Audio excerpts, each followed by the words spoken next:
camaraderie with everybody on here, John. Look who's looking like a rookie now.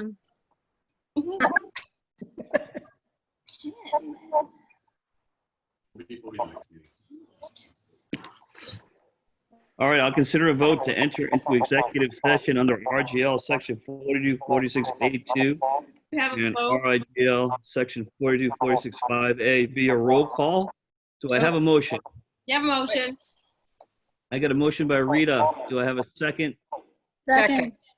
Got a second by Polly. Mariah, roll call. Polly Allen, Aye. Ed Bowen, Aye. Jana Porter, Aye. Rita Kenahan, Aye. Patrick McHugh. Aye.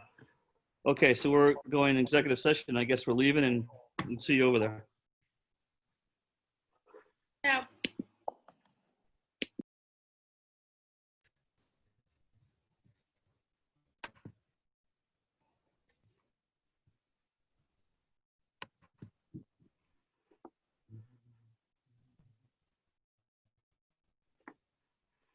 This computer's whacked tonight.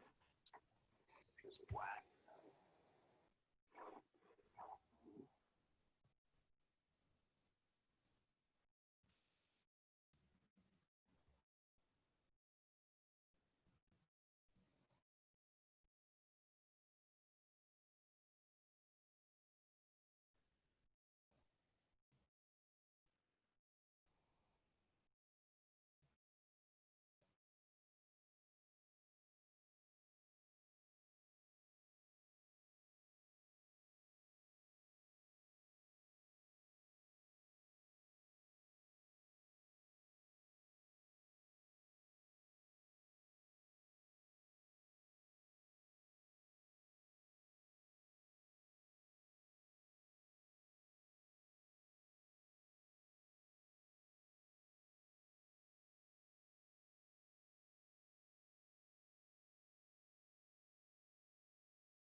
There I am.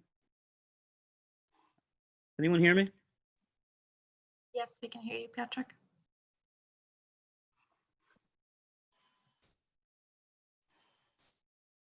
I can't see anybody. I can hear you and see you. I can't see anyone. Okay, we're going to reconvene into open session. Notification of votes taken, there was none. I'll consider a vote to seal the minutes in executive session. Do I have a motion? You have a motion. Do I have a second? Do I have a second? Second. Roll call, please. Polly Allen, Aye. Ed Bowen, Aye. Jana Porter, Aye. Rita Kenahan, Aye. Patrick McHugh. Aye. Okay, we are in. Just want to read this executive. Oh, someone's talking. Everybody can hear me. This meeting will be recorded. The recording will be available on board docs or our school committee website as soon as possible. All public comments and questions must include your full name, address, and which the agenda item you are commenting on. Comments and questions are read aloud by a host during agenda item 8.1 public comment. Public comment will not be available by telephone. Do I have a motion to accept the consent agenda? You have a motion. Do I have a second? Second. Vote via roll call, please. Polly Allen, Aye. Ed Bowen, Aye. Jana Porter, Aye. Rita Kenahan, Aye. Patrick McHugh. Aye. Motion passes. Spotlight on excellence. Principal Whip. Communication, applications, board docs, and parent square. Well, I will defer to Mariah or Carolyn for board docs. So do we want to start there? I think I'll lead and let them Okay. join in because I'm so excited about what happened with Board Doc. We went live recently. And, oh, nice. Bring that back up in a second. Thank you. We went live with the policy component of Board Doc. Little Compton, we may be a small corner of the world, but we have state of the art, the next new thing. We adopted early. We are early adopters in the area of communication platforms, Parent Square, and also managing everything that has to do with our school committee, agendas, documents, minutes, and the policy component was huge. Months to become airborne, and I have to really give a shout out to Mariah Burr and also Carolyn Sedgwick. It's been amazing, and as a former librarian, you know, on the graduate level, and I'm just so stoked to see fully searchable index policies dashboard, everything in Google Doc. So this is an amazing leap forward. So Carolyn and Mariah, would you like to sort of tag team the wonderful news about the policy section of Board Doc? Sure. Yeah. Mariah's got the power over the screen and everything.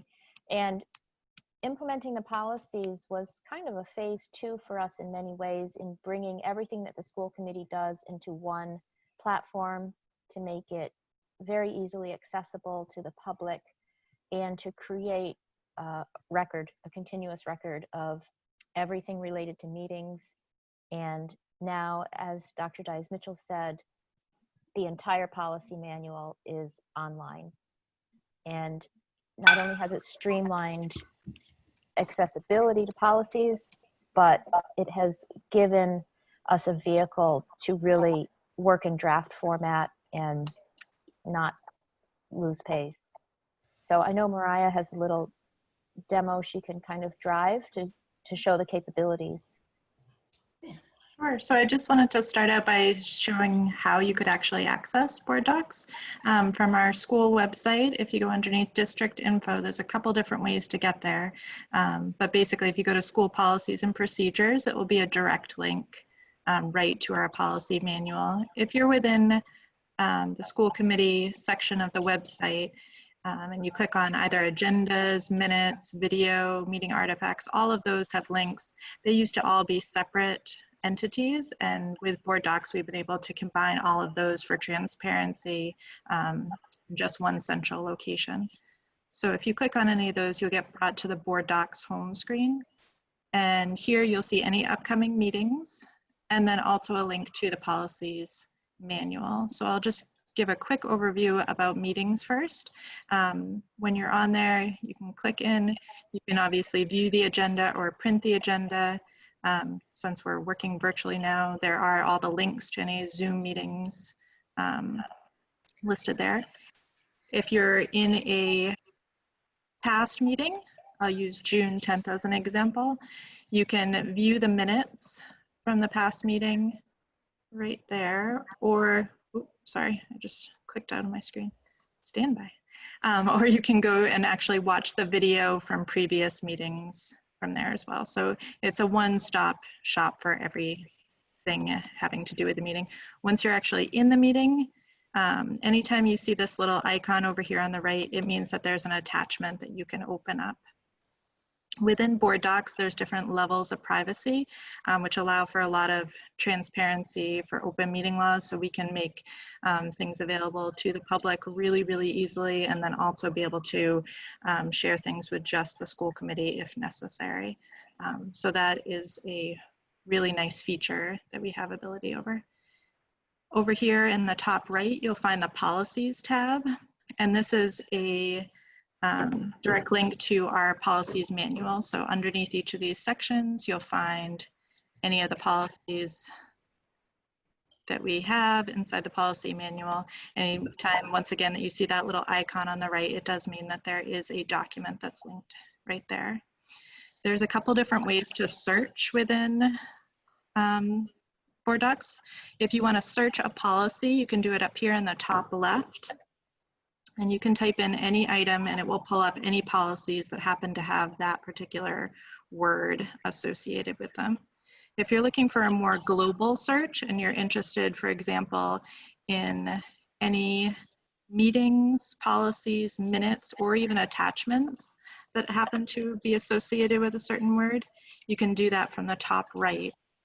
And it will allow you to go through. And these are just items that are ours. They're only meeting minutes, agenda items and attachments that are ours, that are related. I happen to put in the word food, but you could also unclick and just do policies that have the word food, or just meeting minutes that happen to have that inside of it.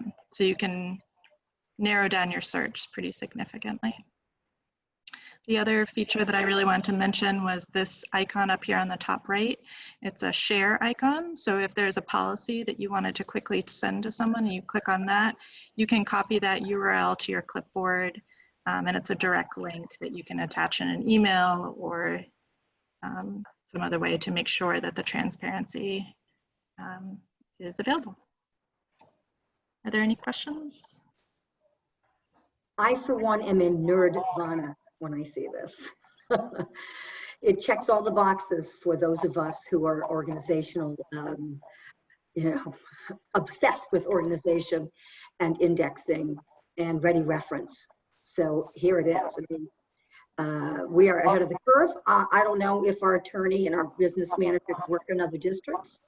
If those other districts also have Word docs. If they don't, they should get it. So I think we are definitely ahead of the curve with Board docs. Thank you so much, Mariah and Carolyn. A lot of work, a lot of elbow grease. Next is Parent Square. Now, Parent Square is something we deployed at the last minute, right after the governor shut down the state March 13th, and that the shutdown included schools. And we had purchased it last fall. I had asked our IT director to find a substitute for Blackboard Connect. And he came up with this product. I looked at it and I said, thumbs up, green light, send the invoice to John back to me. And just like with Board Docs, thank you, John, for paying those bills. He does put the brakes on me every now and then. But Parent Square, we deployed it at the last minute. We didn't have a lot of training. We were just sort of building the system as we were flying. But it did serve a purpose, and I'm so glad we had it, because I'm not sure the distance learning experience would have been as cohesive if we were also sending thousands, or at least hundreds of Gmails to parents. At least what Parent Square does, it just digests everything for families. It's one-stop shopping. And it also has add-ons, like we post, obviously you get a lot of my posts. Parents can direct message. I get a direct message from a parent today saying, please open school. We can send out smart alerts, which are quick, rapid fire texts. We can put out our post into social media, into Facebook or Twitter.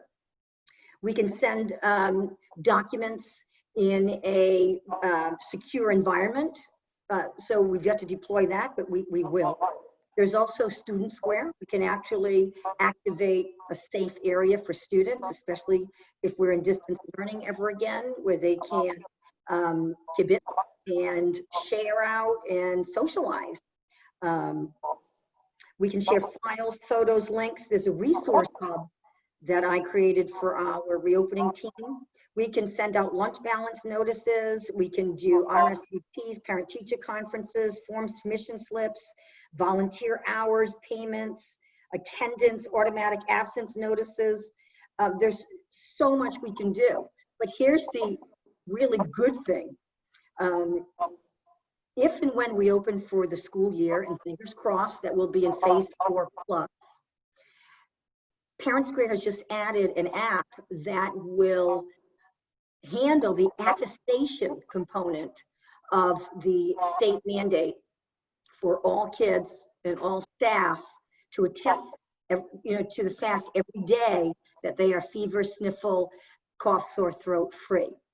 And so when you're dealing with 300 attestations a day, Parent Square immediately talked to their programmers and added this particular app that could be of incredible use and convenience when brick and mortar schooling starts. So I just felt I needed to give a shout out to this wonderful multimodal new communication dashboard, and Jonathan Gabriel for all the work it has taken for him to create hundreds of different groups within it and keep it all up to date and activate different apps in it. So this is a shout out not only to Parent Square, but also to our IT director who brought it to my attention because he knew how much I hated its predecessor, and did a great job in deploying it. And now we may be using it for a major component of the reopening process, and that is family/student and staff daily attestations of wellness. So that's my 2 cents on us being early adopters in Little Compton. We should be very proud of ourselves. All right. Thank you. The next thing is semi-annual bullying report. Sonia, you need to unmute. I believe you have access to the report, and it pretty much speaks for itself. There's really not much to say to that. I'm not mistaken, that's a public report, Lori, Yes. right? So we can read that. All right, thank you. Do you want to read it, Sonia? It talks about the purpose of the report. This is something required by the state to be submitted twice a year to the school committee. Well, the principal would submit it to the superintendent, which would in turn be submitted to the school committee. And the one incident that occurred in the second quarter that was brought to my attention was a bullying incident reported by a parent to the superintendent. An investigation was completed by myself along with Mrs. Miller and my 2 lead teachers. And we led to a determination that there really wasn't anything to support that there was anything that we could act upon as an issue of bullying. And that was towards the end of the year during distance learning. And that was really the only thing that happened in the second semester. Yes. Thank you for that. Any questions in the committee for that one? Not seeing any. Update, 5.3, update on next steps regarding upgrade of physical education, health scope and sequence. Yep, K through 8th grade. Yep, Mrs. Mitchell has written in the PE curriculum component to the CRP, to our federal grants funding. And we did have one face-to-face and a couple of telephone meetings with Judy Squires and Karen McAvoy, who do a lot of PE and health work around the state this past school year. But then we kind of ended up in a pandemic situation and things didn't get us off the ground in the 1920 school year. I have a meeting scheduled with the ladies on Friday to set up a schedule of what we're going to do for the upcoming year. And I talked to her about using the monthly state PD day so that we have something built right in. So we'll get off and running quickly. I've built that into Title II. Holly, any questions on that from you?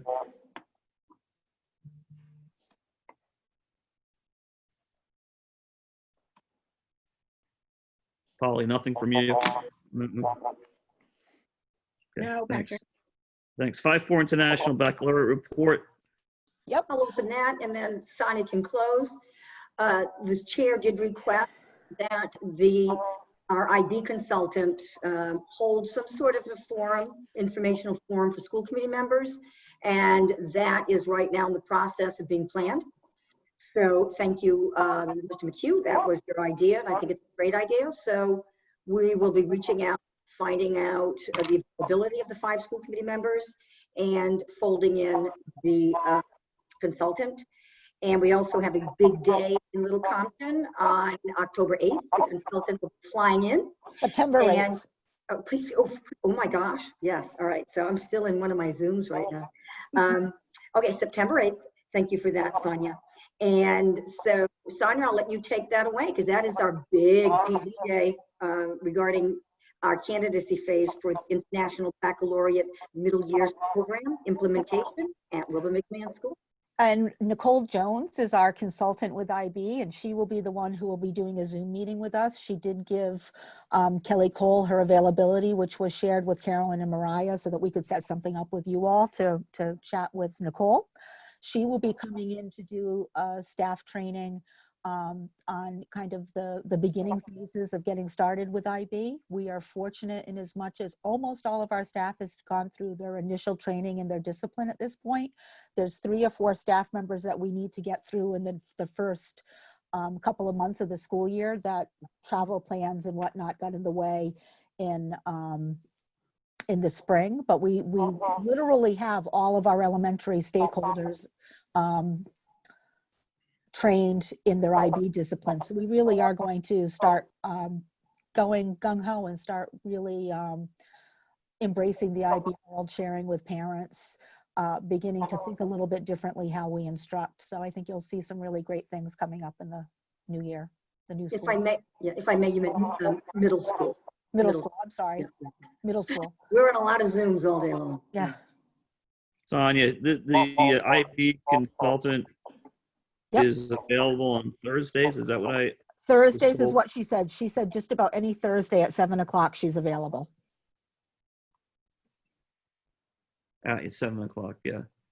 So I'd like to see maybe Mariah could set that up if the committee was interested in meeting with her on a Thursday night soon. I think that would be good.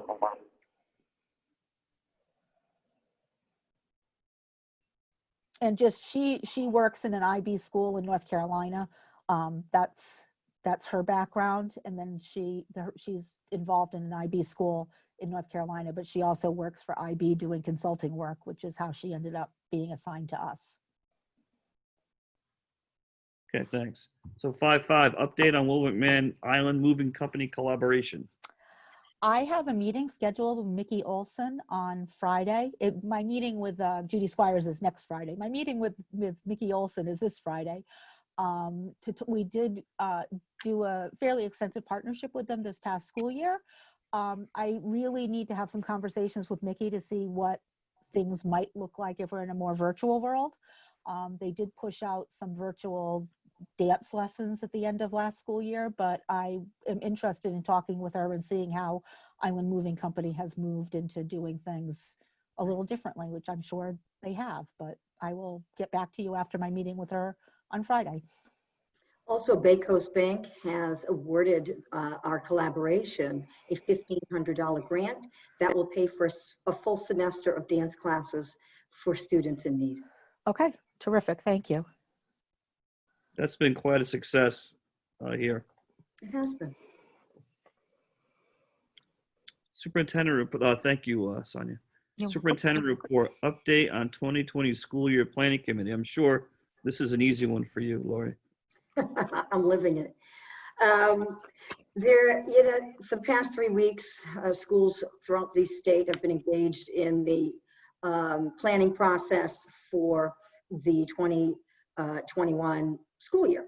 And we don't know what that school year opening will look like. So we're planning for 3 different scenarios: full in-person on-site, partial.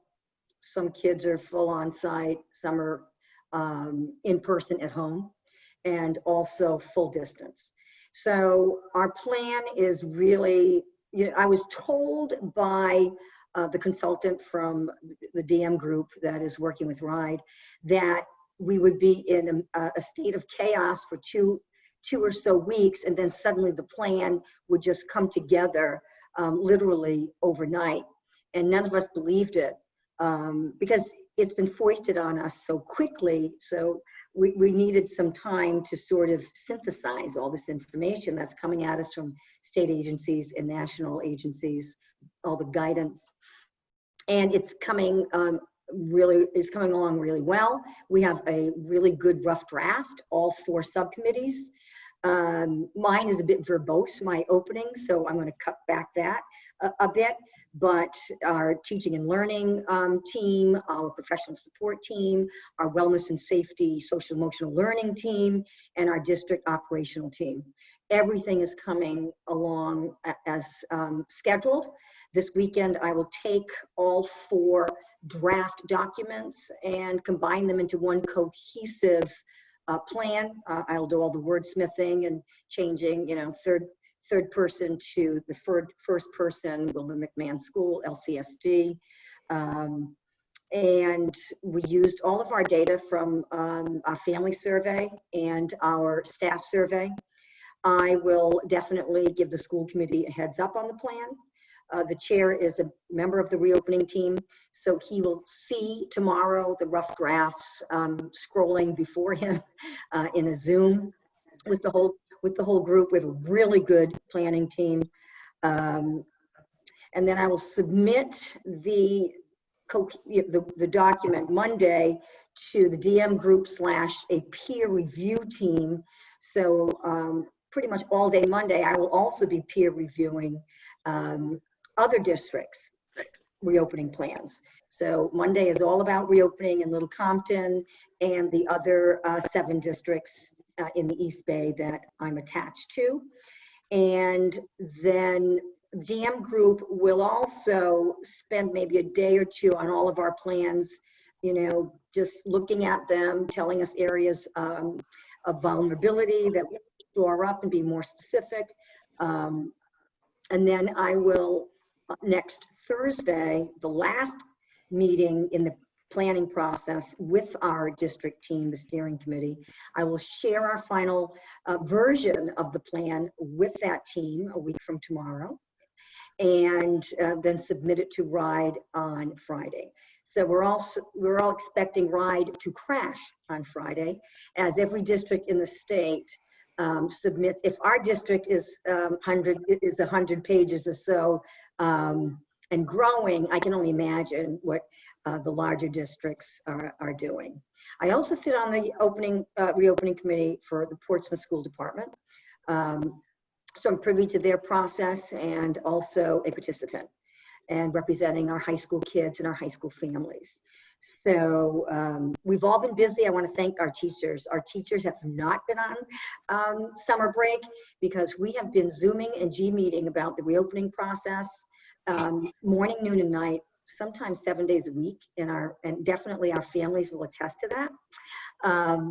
And it'll be over hopefully by Sunday night, when all of that is put together and ready for a Monday morning vetting process. Now, these plans, even when they're completed, obviously will go through several course corrections as phasing changes in our state and surrounding states. And we know we're not in the driver's seat. The governor knows she's not in the driver's seat. The virus is in the driver's seat. So we need to be flexible, nimble, agile, and really forgiving of each other, because there will be pieces of this plan that not everyone will agree with. And so we have to move forward and be decisive and really act as a community should, be mutually supportive, and just know that there are still more questions than answers, but darn it, we will submit a plan on Monday to the consultant and my peer review group. And we will probably be one of the first districts in the state to finish on time because we only have one small school. But it's still the same amount of work, I have to say. But I need to thank the chairs of our various subcommittees, Amy McLean, Sonia Whip, Jean Dunn, Mary Elizabeth Miller, and my own operational team, Carolyn Sedgwick, Jonathan Gabriel, and John McNamee. We've been working nonstop. May I chime in, Mrs. Mitchell? Sure. I just want to say that there's probably been about 15 or 16 teachers working on this over the past couple of weeks. And I definitely want to thank the chairs. I agree, Mrs. McLean, Mrs. Miller, Mrs. Dunn. Mrs. Cole deserves to be elevated to a co-chair because she has put in an awful lot of work. And Miss Brazil has been our recording secretary. So there have been a lot of people who have put countless hours. We were meeting over the weekend of 4th of July trying to get through as much of this as we can. So I really want to shout out to the teachers. Ditto, absolutely. They have been working tirelessly during their vacation because they're passionate, committed, and they have the skill set that we need on those various subcommittees. So I am so proud of this district. We are landing this plane. There's been no shouting, maybe some tears every now and then. And a lot of aha moments. And I want to thank our planning team, our parents on the team, and our chair. Everyone on that planning team has contributed. And some of the team members have even created their own sub-teams. Some of our district planning team members, like Mr. Soderland, he is now part of the Wellness and Safety Subcommittee. The amount of collaboration and just the commitment that I'm seeing on the part of parents, town officials, school teachers, instructional leaders, our principal, it's one of the bright spots of this pandemic framework that we're all living in. And yeah, before I become overcome with nerdy emotion. Don't get overcome. Save that for later. Yeah, exactly. I got a couple of questions if no one else does. So the plan's going to be Monday? The plan, yeah, I'll be working on it feverishly, other than a family with social distancing cookout on Saturday. That's my weekend job. Just putting it all together. I do love to write. I do love to proofread, polish, and edit. So I don't think of it as work. And then Monday all day, I will be with the East Bay superintendents and a consultant from the district management group. And we will be doing peer review, and we will also submit to the consultants, and they'll give us maybe a 48-hour turnaround. So I should have the plan back by our last meeting for this month of the district planning team, our steering committee, by next Thursday at noon. And then I'll run it all by you. It will have been proofread, polished, and edited by me, vetted by peers and a consultant, and then it'll be submitted. Then it'll be vetted by the district planning team quickly. We'll have a 24-hour turnaround, and then submitted to RIDE on Friday. And it puts kids at the center, world-class learning, and student, staff, and family safety right in the center, along with that main priority, delivering a world-class education, no matter what modality we find ourselves in. When do you anticipate the school committee will see that plan? The school committee will see the plan probably by Monday, when it's a coherent document, and while it's being vetted still. Just a couple real quick questions. Do you have a sense of what the parents want in this community? They want to send their kids here or not? Yes, I believe 60.5% of our families feel comfortable sending their kids based on current phasing and current facts. 68% of staff feel comfortable returning. We had 76 respondents for a family survey, which is incredibly high. Historically, family surveys are not the thing in any district generally. So we had a very high participation rate. So 60.5% of our families currently, based on where the data is pointing now. That may change, so we will definitely be sending out more surveys, more polls within the next several weeks. But as it stands, 60.5, feel comfortable. 26% will use transportation. That's much less than in the past.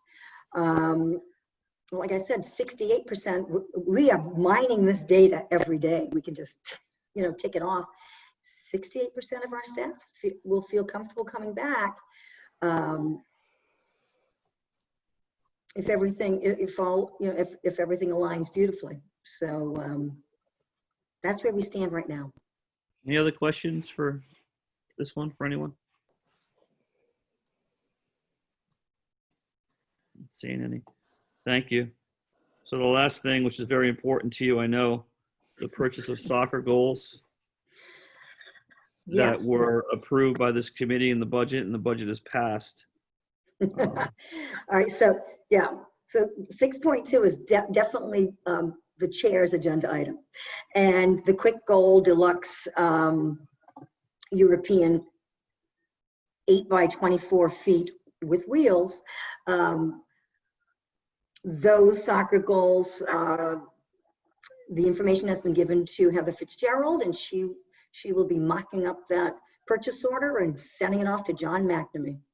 Well, I thank the committee for supporting that. Thank you, Lord. Anything else before we leave you? Okay.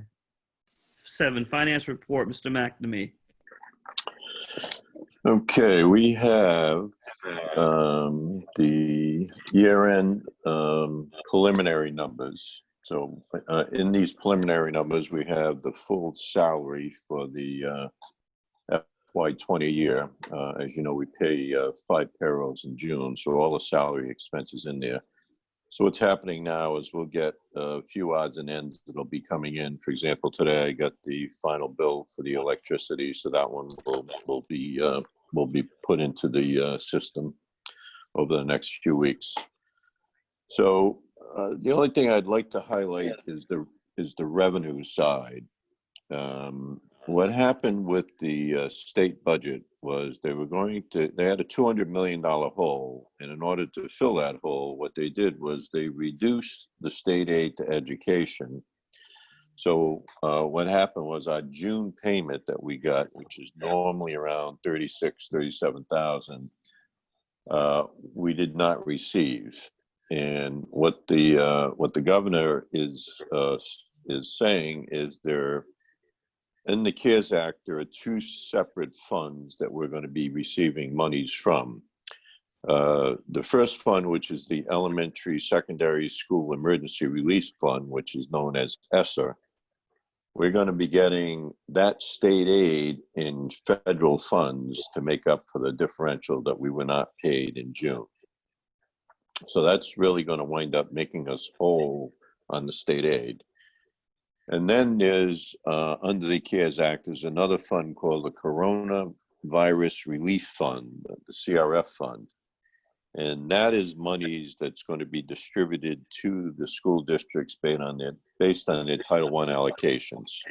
So we're expected to receive $39,886 in additional aid.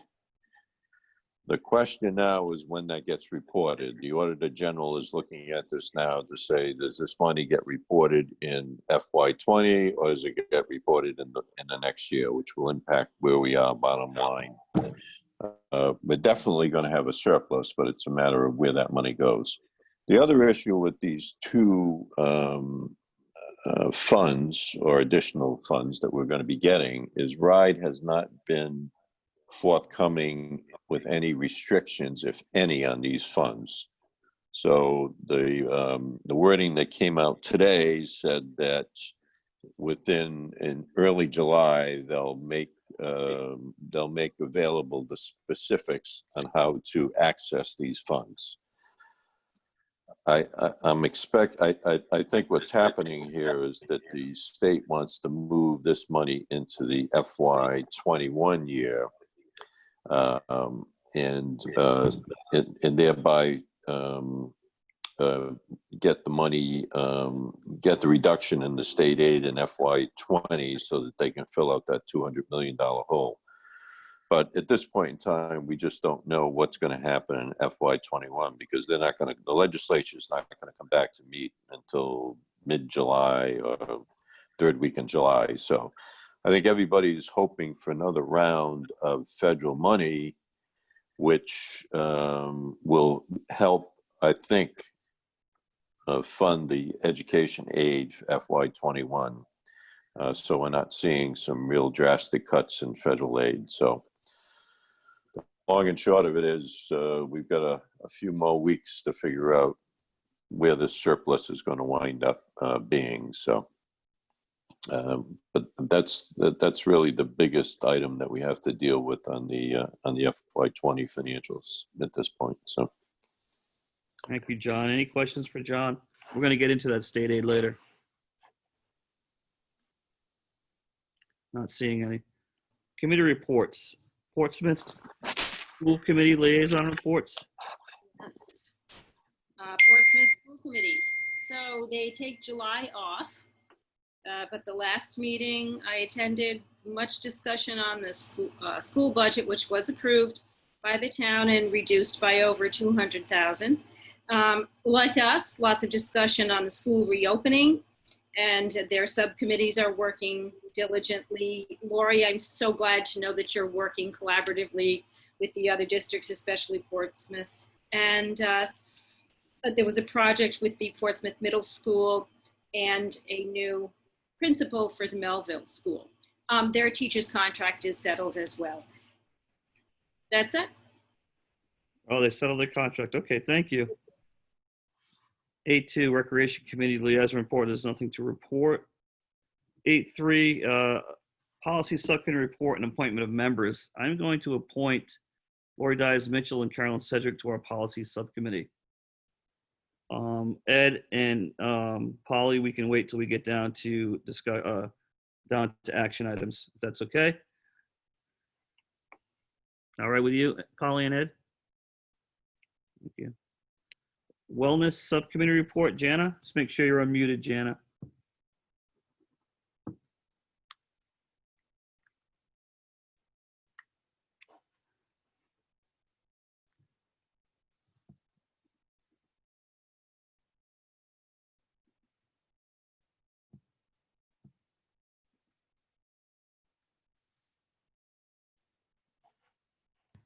There you No report.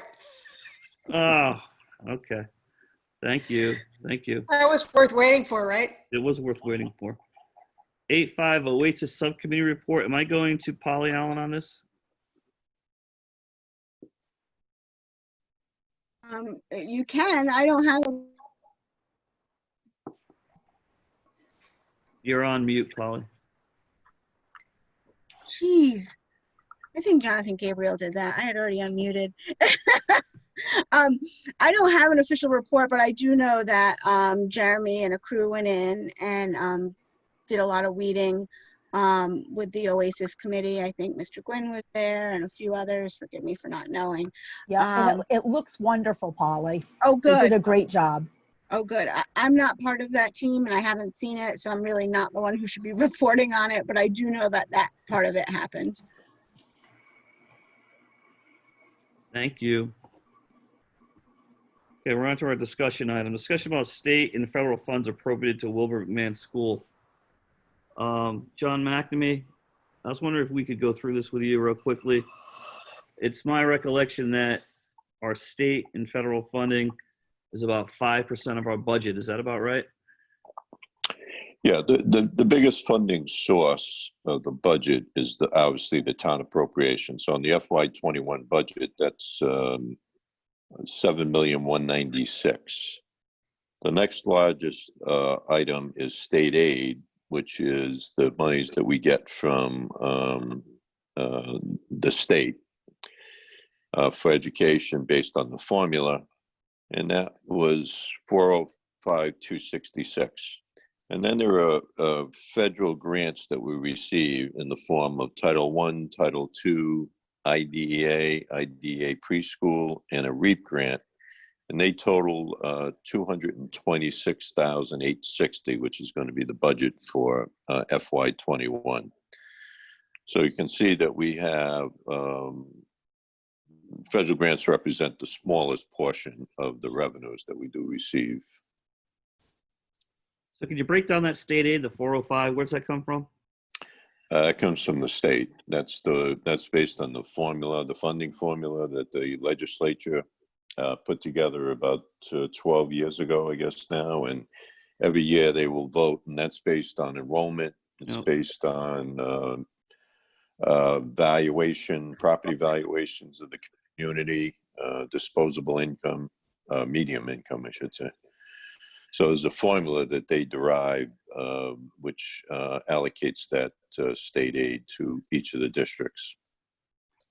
So the state aid is a funding formula, and it's enrollment, the median income, and the evaluation of your homes, right? Property values, yep. Property values. Anything else in that formula? Yeah, for those districts, there's a bonus paid for those students that are on free and reduced lunch. So there's additional funds that will be paid for those students. So free and reduced lunch, okay. Yep. So the federal aid, Title I, Title II, the IDA, and the REAP grant. An IDA preschool, right? Preschool. Yep. Okay. Yep, there are two of them there. Right. So there's been some discussion about funding for the school being affected by things that happen in the town. For instance, the beach, if the beach is closed and you can't open it and get revenue from that beach, that it's going to somehow affect state or federal money to the school. How would you answer that? I would say that those two are unrelated, and there's no correlation between how we receive state aid or federal aid in relationship to what the town gets in revenue.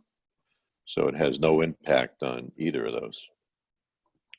So just a further discussion, if the town was to have a year where no one paid their taxes or there was no more revenue for them, and the school asked for 1.5% appropriation, and the town could say, hey, listen, we don't have enough money for that, that would revert back to what the appropriation was the year before.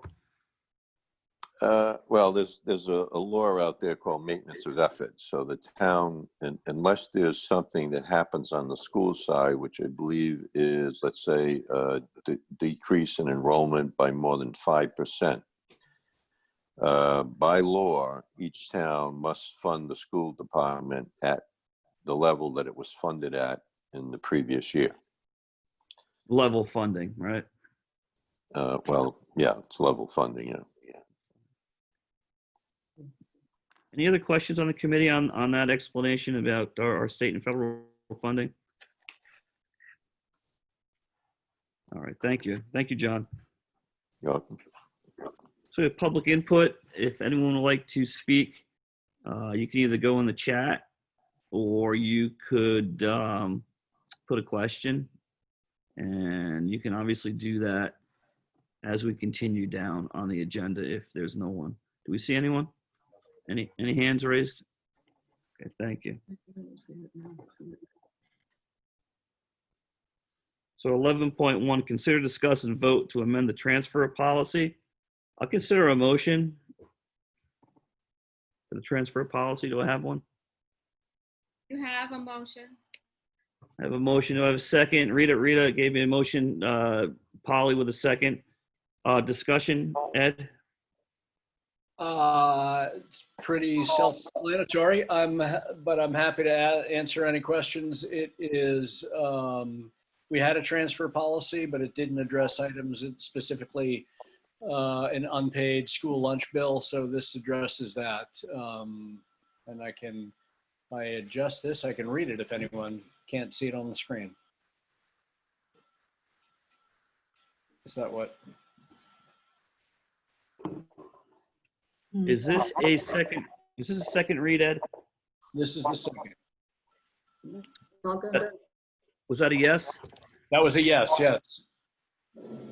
So I have a motion, I have a second. Any further discussion on it? So Mariah, I'm not going to forget, we're going to do a roll call vote. Go ahead, Mariah. Can I just clarify that that transfer policy is not a first or a second read, it's just an amendment to add a cross-reference to the food services account policy. No content was changed inside the policy. Oh, thank you. Thank you. Polly Allen, Does Ed have No, that's fine. That's another fine. question? He looks like he may have No. a question. Oh, never mind. No, I was frozen, so you had this pondering look just stuck on your face. I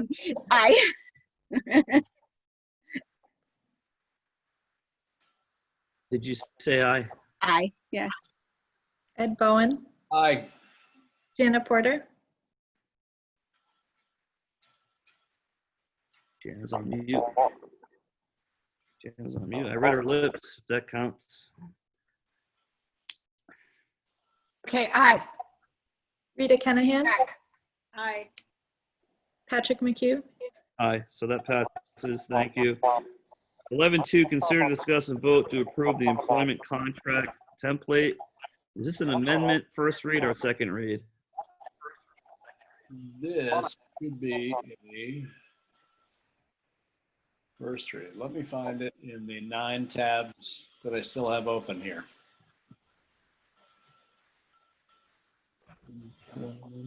may I step in? This is,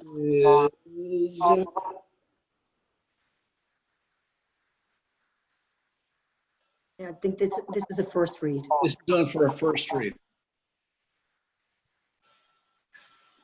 I don't think this isn't a policy either. Am I correct, Mariah?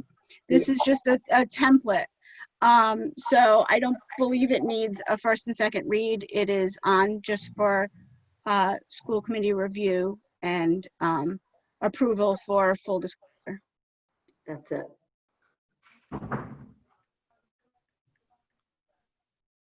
And is it going to be explained to us? Do I see it?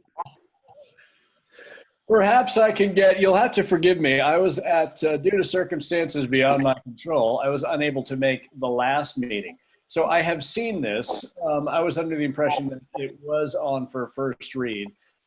Carolyn, as part of her heroic effort to bring us in line with the new provisions of the round general laws, put this together as a template for future hiring. And essentially it consolidates and reduces all the contracts that we have presently. And this would just be IT and HR, I believe. Carolyn, is that correct? Yes, as just HR and IT in the, well, and the principal contract. In terms of, do you have a copy that you can put up, Mariah, by any chance? Yep, I just asked Jonathan if he could refresh the page. It should be all public content. Nope, maybe not. So it is 8 Stand by just a second. pages, and effectively it's almost a flow chart. Carolyn, may I defer to you? Sure. Yes, what I did, Ed, is I looked at every administrative contract that we had, and they basically had all of the same elements, and we broke them into sections and then took the basic text of each section. And of course, you know, as we're building a template, a new contract, we would insert things like dates and names and what the position is. And this is required per the new statutes, as you mentioned, so that when the superintendent makes an appointment, they have this template to follow in creating a contract with that appointee. And what we've added recently, as you know, is that last sentence in the introduction that says where this template is silent on particular items, the school committee will direct implementation. So this is just every section, what the text section would be, and then I've put any notes that may influence it, such as under certifications held, obviously, the principal's certification would be much different than what you would expect from IT or HR director. So I would think the only change at this point would be to remove watermark, as it has been through the policy committee at 2 meetings now for review.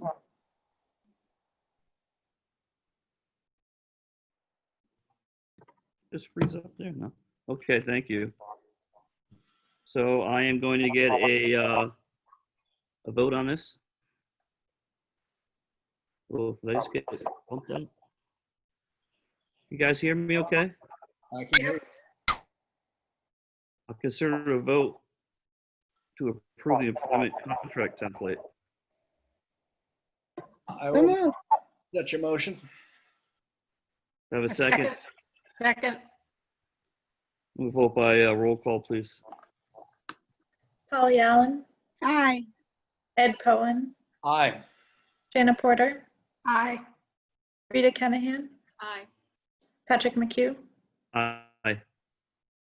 That motion passes, thank you. 11.3, consider, discuss, and vote to adopt the school improvement team, SIT. This is a second read. Do I have a motion? I shall move. Do I have a second? Second. Any discussion? Ed? The part of that package from the General Assembly, it requires schools to have a school improvement team. And so this policy establishes the composition of that school improvement team and the processes by which people would be added,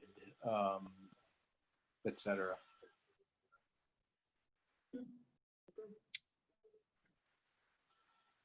Can we have a vote, roll call, please? Polly There's no further Allen, discussion. Aye. Ed Bowen, Aye. Jana Porter, Aye. Rita Kennahan, Aye. Patrick McHugh. Aye. That motion passes. Consider to discuss and vote to adopt the standards for student behavior policies, also a second read of a motion. So moved. Do I have a second? Second. Discussion, Ed? This is Mrs. Whip's great work in revising the standards for student behavior and bringing the school handbook and the all in line with the restorative practices programs that are happening at the school. She certainly would be in a better position to perhaps if anyone has any questions to answer than I may be. It is on for the second read, so we have seen it already. This is part of the school handbook. It still encompasses much of what we had in our old policy, but it definitely aligns it more to restorative thinking and the restorative practices that we have worked on training for this year. Can I get a vote via roll call, please? Polly Allen, Aye. Ed Bowen, Aye. Jana Porter, Aye. Rita Kennahan, Aye. Patrick McHugh. Aye. 11.5. Consider, discuss, and vote to adopt the annual school budget policy, second read. Do I have a motion? So moved. I have a second. Second. Discussion, Ed? This is another part of the General Assembly's requirements, and it really just reduces to writing what is already the practice that the school committee and the superintendent work together to establish a school budget. questions on that one? Any further discussion? Roll call, please, on that one. Polly Allen, Aye. Ed Bowen, Aye. Jana Porter, Aye. Rita Kennahan, Aye. Patrick McHugh. Aye. 11-5 passes. Thank you. 11-6, consider, discuss, and vote to amend the human capital management policy. Second read. Do I have a motion? So moved. Second. Second. Discussion, Ed?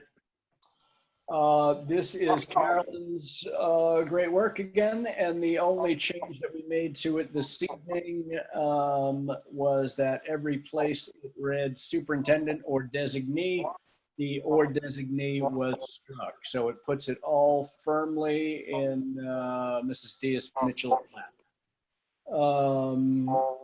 It is, again, kind of reducing present practice and HR policy and procedures into this one new policy. And like the student handbook, if there are specific questions, Carolyn, I would defer to Carolyn. And the only thing I would add is, since the first read, language was added towards the end. Yes. Yep. Do you want me to keep going, or do you want to take a? Sure, please. You're Oh. you're on the ball. I'm not, clearly. Okay, well, no, I don't know about that. I'll come back to the video. Right there, Mariah, with employee background screening. Anything that's bold right now has been added since the first read per the policy subcommittee meeting we had last week or the week before, remember. And these are all elements that, again, meet the statute.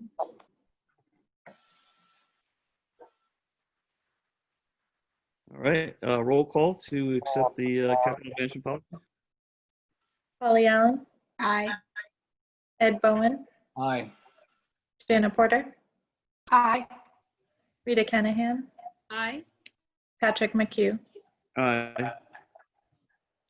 11-7, consider, discuss, and vote to adopt the principal compensation policy. Second read. Ed, do I have a motion? So moved. Second. Second. Discussion, Ed? So among the changes that the statute created was that the superintendent becomes responsible for hiring principals in future. So this is the parameters within which the superintendent can hire the any new principals.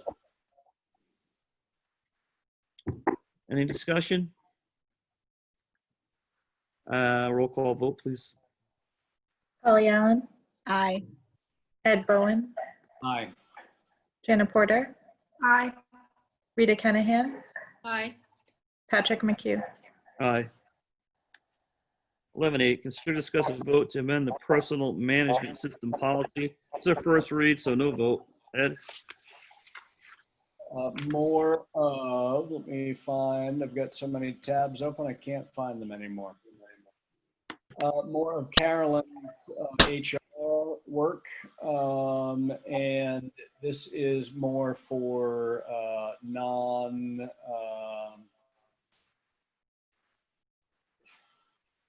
perhaps I'll defer to Carolyn. It is certified and support people limited to it, is that correct?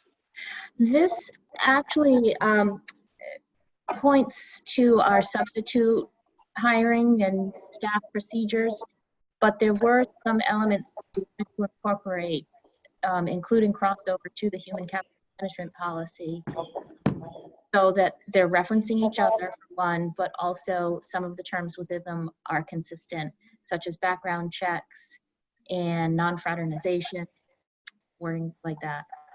So very minor changes to this one, the most important being that we cross-reference the human capital management policy. All right.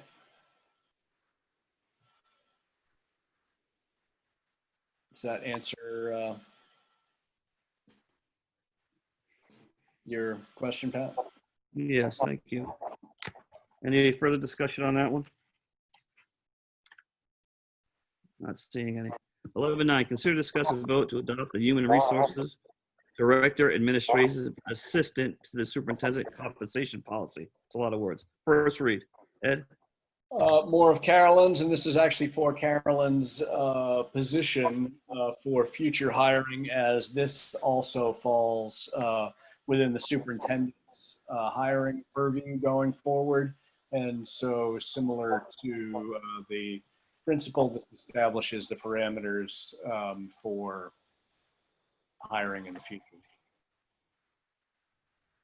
Any discussion on that one? Not seeing any. Thank you, Ed.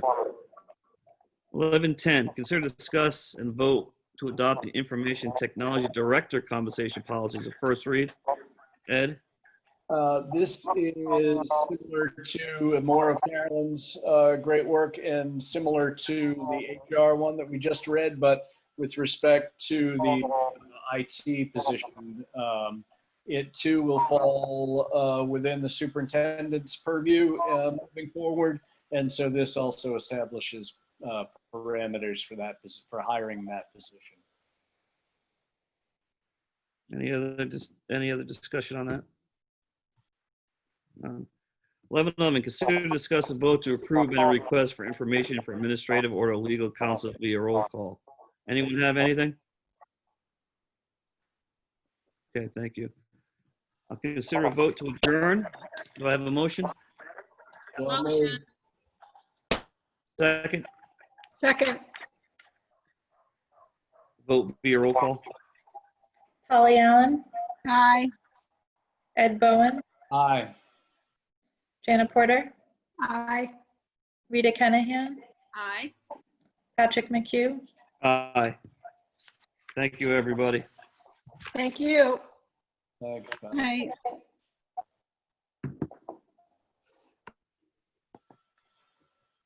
That was brutal.